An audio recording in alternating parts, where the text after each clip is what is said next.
हमारे पूर्वजों ने पिछले 2 लाख सालों में से ज्यादातर समय शिकारी संग्रहकर्ता के रूप में बिताया, जब तक कि लगभग 10,000 साल पहले खेती की शुरुआत नहीं हुई।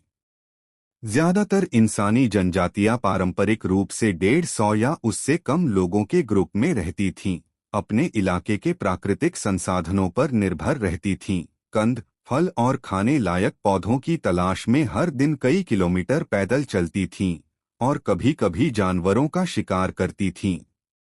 जब भी आबादी इतनी बढ़ जाती थी कि स्थानीय संसाधन उनका पेट नहीं भर पाते थे, तो ग्रुप बंट जाते थे और एक ग्रुप नई जगह की तलाश में निकल जाता था।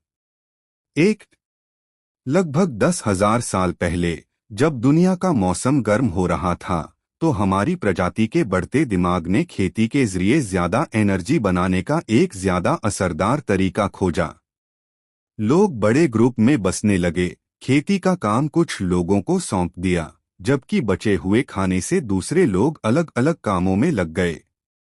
इससे हमारी जीवन शैली में बहुत ज्यादा बदलाव आया, खासकर 17वीं सदी में औद्योगिक क्रांति के बाद।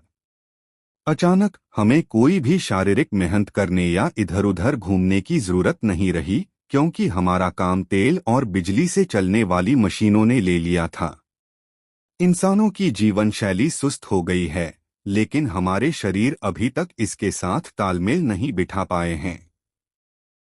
जीवन शैली से जुड़ी बीमारियां, जो एक नया शब्द है, असल में बहुत कम एक्टिविटी, बहुत ज्यादा खाना और बहुत ज्यादा प्रोसेस्ड खाना खाने से होने वाली बीमारियां हैं, जो हमारे पूर्वजों के खाने से बिल्कुल अलग है। यह अच्छी सेहत पाने का दूसरा नियम है। हमारी रोजमर्रा की जीवन शैली जितनी ज्यादा हमारे शिकारी संग्रहकर्ता पूर्वजों जैसी होगी, हम उतने ही बेहतर रहेंगे। इसका मतलब है बहुत ज्यादा चलना, कई तरह के मौसमी फल और सब्जियां खाना, अक्सर कच्ची प्रकृति में समय बिताना और कभी-कभी कुछ भी न करके बस अपने आसपास की अद्भुत दुनिया का आनंद लेना, न कि अपनी डेस्क पर झुके रहना। हमारे पूर्वजों को नमकीन पैकेट वाले स्नैक्स खाने या सोडा पीने की जरूरत नहीं पड़ती थी, जबकि वे पूरे दिन काम करते थे और उनकी आंखें स्क्रीन पर टिकी रहती थीं, और इसमें कोई शक नहीं कि ऐसा करने से हमें बहुत ज्यादा फायदा नहीं होगा।